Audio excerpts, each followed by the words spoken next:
A história da saúde pública no Brasil advém desde o descobrimento do Brasil, com os índios aqui estando com N enfermidades. Mais ainda com a chegada dos colonizadores, tentando descobrir fórmulas para solucionar essa questão, surgem as questões que as pessoas que eram escravas, pobres, não tinham condições financeiras para adquirir medicamento e morriam no final. Já as pessoas que eram possuidores de terra, tinham poder aquisitivo, elas já tinham a possibilidade de viver mais tempo, né, em acesso aos medicamentos. Naquela época surgia as casas de misericórdia, que eram os hospitais para a população pobre, carente. Ela vivia apenas de doações, com grandes dificuldades na época. As Santas Casas da Misericórdia foi fundada pelos religiosos diante da necessidade da época, porém não aguentava a quantidade de pessoas doentes, e essas pessoas corriam para os curandeiros, ou que diziam curandeiros, para resolver aquela questão da doença através de ervas.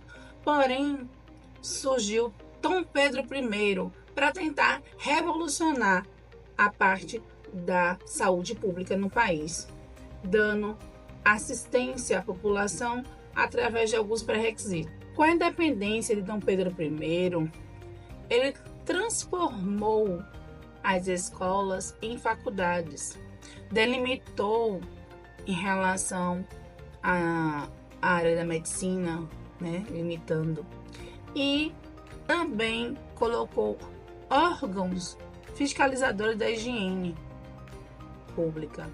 Mas mesmo assim, não ocorreu mudança no final do Império.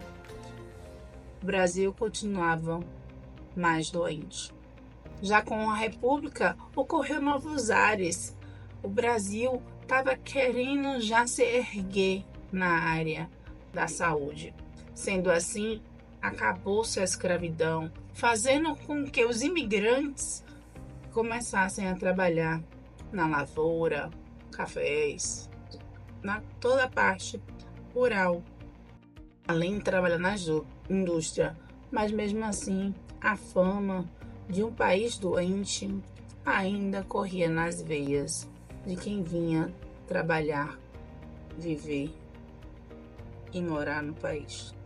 Início do século XX, 1900 a 1930, um país doente e sem assistência. Imagine o Brasil com ruas de terra, poucos médicos e epidemias assustadoras. No Rio de Janeiro, a febre amarela e a varíola se espalham rapidamente. As pessoas desconfiam da vacina obrigatória e em 1904, a revolta da vacina toma conta da cidade. O governo, com Oswaldo Cruz, à frente suas medidas rígidas para conter as doenças, mas a saúde é para poucos. Década de 1930 a 1960. O trabalhador entra na equação. O Brasil está se industrializando. Getúlio Vargas cria os Institutos de Aposentadoria e Pensões, as IAPs. Quem tem emprego formal ganha acesso a hospitais, mas milhões de brasileiros continuam sem assistência.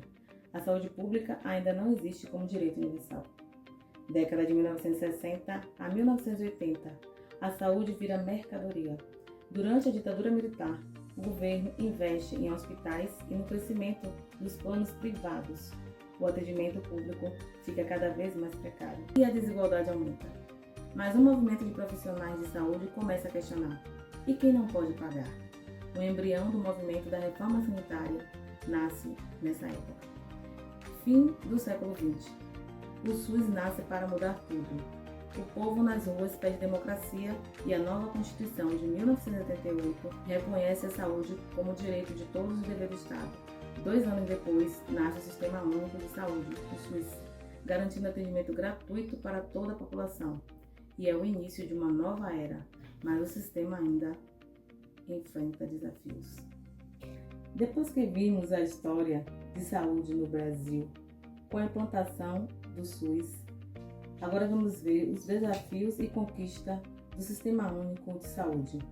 O SUS é um dos maiores e mais complexos sistemas de saúde pública no mundo, garantindo atendimento gratuito para milhões de brasileiros. Sua existência representa uma conquista histórica, assegurando que a saúde seja um direito de todos, independente da condição financeira.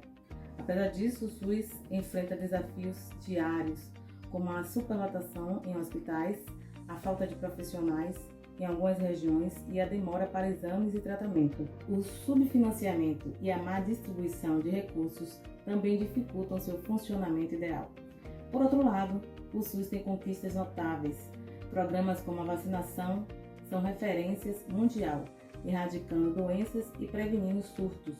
O SAMU, a farmácia popular e o atendimento em unidades básicas de saúde são exemplos de serviços essenciais que fazem diferença na vida da população brasileira, demonstrando que é possível oferecer atendimento de qualidade para todos. Desde a primeira Conferência Nacional de Saúde, o SUS ele vem sofrendo diversas alterações ao longo do tempo.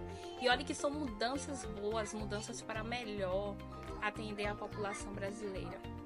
E em 1990, o SUS ele foi estabelecido como sistema de saúde do país. Em 1991, foi criado o Programa de Agentes Comunitários para melhor atender as comunidades, as famílias.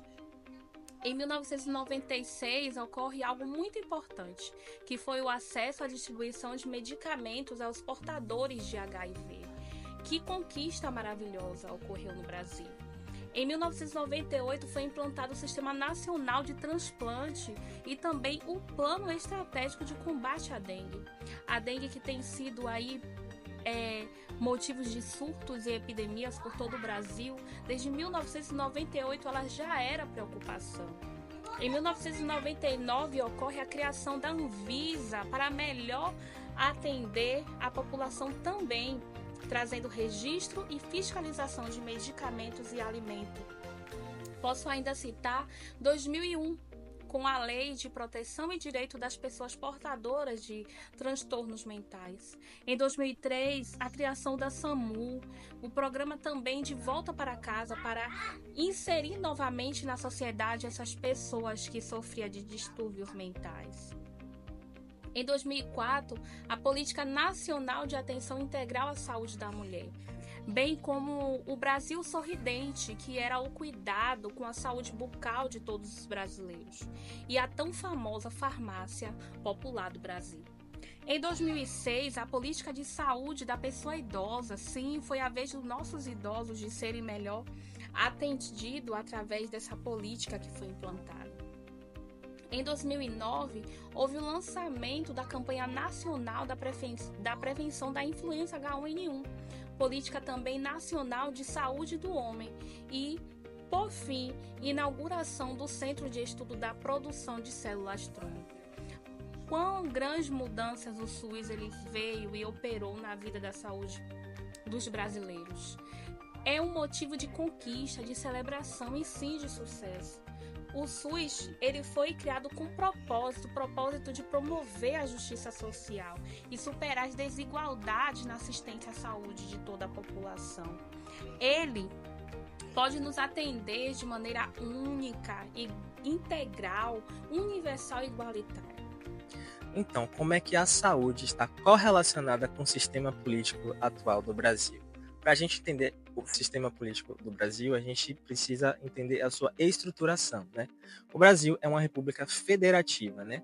Significa que é uma organização e distribuição do poder estatal, onde a existência desse referido poder em si não impede que sejam divididas as responsabilidades e as competências entre ele e os seus estados-membros. No nosso caso, nós temos 26 estados, mais o Distrito Federal, totalizando em 27. Então, isso conceitua, né, a descentralização do poder, né, ao poder dos municípios, o poder dos estados e o poder da União. Né? Isso, para a saúde, traz benefícios no quesito da administração. Você tira de um local que, teoricamente, estaria sobrecarregado e divide o fardo, entre aspas, da administração com os outros poderes, né? Então, os municípios vão ter as suas responsabilidades, os estados vão ter as suas responsabilidades e a União vai ter as suas responsabilidades, né?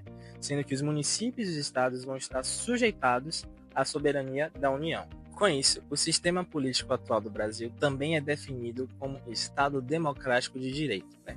A Constituição Federal de 1988, em seu artigo 1º, vai salvaguardar que o Brasil ele é esse Estado democrático de direito, soberano, que se baseia na cidadania, na dignidade humana e no pluralismo político, né? O povo é a origem de todo o poder emana dele. Então, esse poder é exercido por meio de representantes eleitos, né? Significa dizer que é um regime de governo que representa os direitos humanos e limita o poder do Estado, né? Ele não é um Estado autoritário. Ele não vai impor aos seus cidadãos. Ele vai ser um Estado democrático, né? O poder não vem de cima para baixo, vem de baixo para cima, né? É um modelo de Estado que se baseia na soberania popular e na divisão de poderes, né? O interesse coletivo ele sempre estará acima do interesse privado, né? Nós podemos observar isso na prática, né? Na pandemia, em que você tem o seu direito de liberdade, por exemplo, de ir e vir, mas as sanções que foram impostas na pandemia, né, você não poderia se locomover em certos locais durante o lockdown sem os EPIs, né, a máscara. Então as pessoas questionavam, e o meu direito de ir e vir? Não. O direito individual sempre vai estar abaixo do coletivo, né? Então o Estado vê o quê? Qual é a prioridade? Garantir o bem-estar, a saúde do coletivo, que era o quê? O lockdown e o uso de máscaras, né? Então, por isso que há uma obrigatoriedade em cima do seu direito particular, do seu direito privado, né? O coletivo sempre estará acima do privado, né? Então, com o surgimento da Constituição Federal de 1988, né, se deu por meio lá do dia 17 de maio de 1988, né, durante a 267ª sessão da Assembleia Nacional Constituinte, né, onde teve uma redação aprovada, né, criou-se o artigo 196 na Constituição, né, trouxe um marco, né, do avanço do avanço civilizatório da sociedade brasileira, né? Houve a garantia constitucional da saúde como um direito de todos e trouxe a obrigatoriedade do Estado de ofertar a saúde, né? Então esse foi o esboço do SUS. O SUS nasceu dessa sessão de Assembleia Nacional Constituinte. Pulando de maio para outubro do mesmo ano, 1988, foi quando a Constituição da República Federativa do Brasil foi promulgada em si, né? Então, ela veio da participação social para a consolidação, né? Então, o SUS no Brasil, ele nasceu da participação social, né? Ele veio daquele questionamento de lá da reforma sanitarista, né?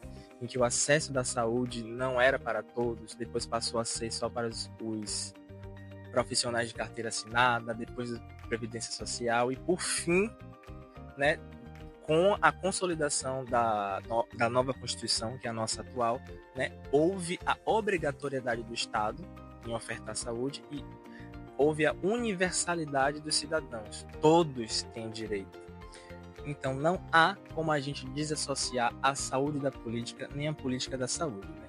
A Constituição Federal de 1988, em seu artigo 5º, ela traz os direitos fundamentais. O que é o direito fundamental, né? O Estado ele não pode intervir nesses direitos e nessas garantias. Elas são irrevogáveis. Então, esses direitos fundamentais são o direito à vida, o direito à liberdade, o direito à igualdade, o direito à segurança, o direito à propriedade, o direito à educação, o direito à saúde e o direito à liberdade de crença, né? Então, esses direitos fundamentais e que o Estado não pode intervir, ele nasce com o cidadão e ninguém tira desse cidadão, né? Ele traz ele confirma, né, a universalidade do acesso à saúde, né, e a sua gratuidade também, né? O sistema de saúde do nosso país, ele não é aquele sistema privado, ele não é aquele sistema de atenção médica supletiva, ele não é aquele sistema de saúde desembolso direto, né? Ele é um sistema de saúde público, né? Então, a estrutura do nosso SUS, ela é focada, né, na atenção à saúde, né? Ela se destrincha em 3 níveis, né? O nível primário, que é a porta de entrada em si, né? Onde há a promoção e a proteção da saúde, a prevenção dos agravos, diagnósticos, tratamentos e reabilitação e a manutenção da saúde. Já no nível secundário, há uma atenção intermediária, né? A doença ela já existe, ela já foi identificada na pessoa. Então ela vai ser direcionada ao melhor tratamento. Vai ser direcionada a um fisioterapeuta, a um enfermeiro, a um nutricionista, a um psicólogo, ao profissional da saúde que melhor, né, vai abordar a necessidade da doença que já foi instaurada e identificada. Já no nível terciário do SUS, né, é um nível de alta complexidade, né? Ele exige que uma realização de procedimentos de alto custo, né? E que demanda também um grande aporte tecnológico. O SUS é uma conquista da sociedade brasileira, né? Ele foi criado com o firme propósito de promover a justiça social e superar as desigualdades na assistência à saúde da população, tornando obrigatório e gratuito o atendimento a todos os indivíduos, né? Desde o simples atendimento ambulatorial até os transplantes de órgãos, né? Ele é o único a garantir acesso integral, universal e igualitário. É dever de todos nós, cidadãos brasileiros, popularizarmos o SUS como um dos maiores sistemas públicos de saúde do mundo, né? Ele busca garantir o acesso à saúde para promover a melhor equidade e qualidade de vida. Por tudo que for exposto pelo nosso grupo até agora, né, pode-se concluir que nós, enquanto futuros profissionais da área da saúde, aqui formandos da Faculdade de Santa Casa, devemos sempre nos atentarmos às questões políticas, né, que abrangem o nosso país. Não há saúde sem política, assim como não houve política sem saúde, né? Lá na época da reforma sanitarista, né, quando os movimentos populares ansiavam pela equidade, pelo acesso à saúde, né? Então, nós somos esse futuro, né? Já que escolhemos isso, prestar serviço à população. Então, devemos sempre nos atentarmos a essas questões políticas da saúde nacional.